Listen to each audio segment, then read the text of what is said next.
It would be a big mistake if there were countries that underestimated Russia's nuclear capabilities.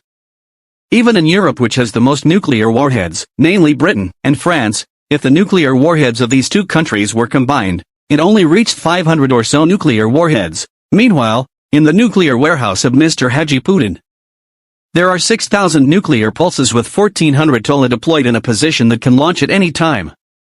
And with the formation of 1185 nuclear missiles in the form of icbm majas intercontinental ballistic missile and 800 nuclear missiles placed in Russian submarines and 580 units mounted on Russian nuclear-capable bombers, Russia has also carried out tests. Russia has also conducted official nuclear tests, 715 trials, and with standard today's modern nuclear bombs have roughly 5 times the power of the atomic bomb in Nagasaki. That's the standard, boss. Haven't the elements been upgraded? Bro, you can imagine what kind of horrors a nuclear war can cause.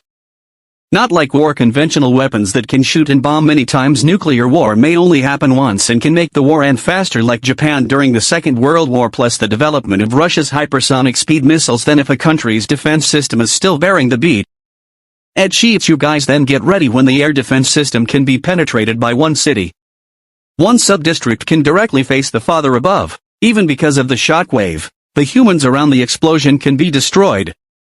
It will be a big mistake if America underestimates Russia's nuclear capabilities.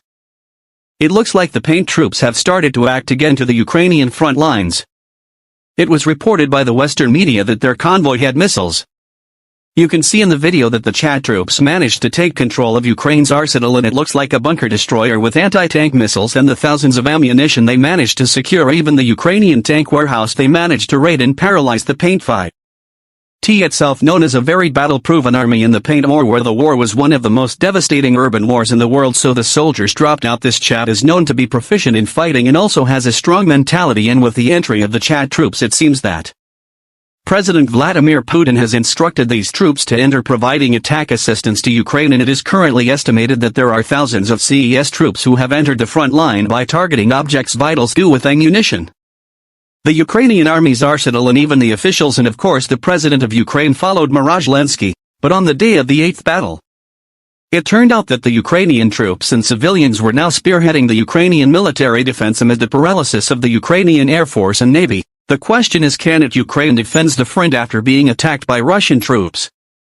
All of Europe is now holding its breath after the latest attack and shootout of Russian troops at the largest nuclear power plant complex in Ukraine, to be precise in Porij village. Before the attack, a flare lit up the nuclear plant complex, and then following the action of a series of flashes of fire, this nuclear plant area is indeed an area that most vulnerable to gunfire and fire, because if there is a slight radiation leak, then maybe half of Europe could be exposed to dust from nuclear irradiation. Russia is willing to have a strategy to control vital Ukrainian objects, including power plants in Ukraine. Ukraine itself is a country that experienced the worst nuclear radiation leak in Chernobyl high. Due to this explosion at Chernobyl, an area of 30 square kilometers around the factory is relatively uninhabited, more than 90,000 square miles, arrows heavily contaminated, with worst effects felt in Ukraine, Belarus. Even in Russia, nuclear radiation also spreads rapidly through the wind and affect large swaths of the northern hemisphere and Europe, including England, Scotland, and Wales.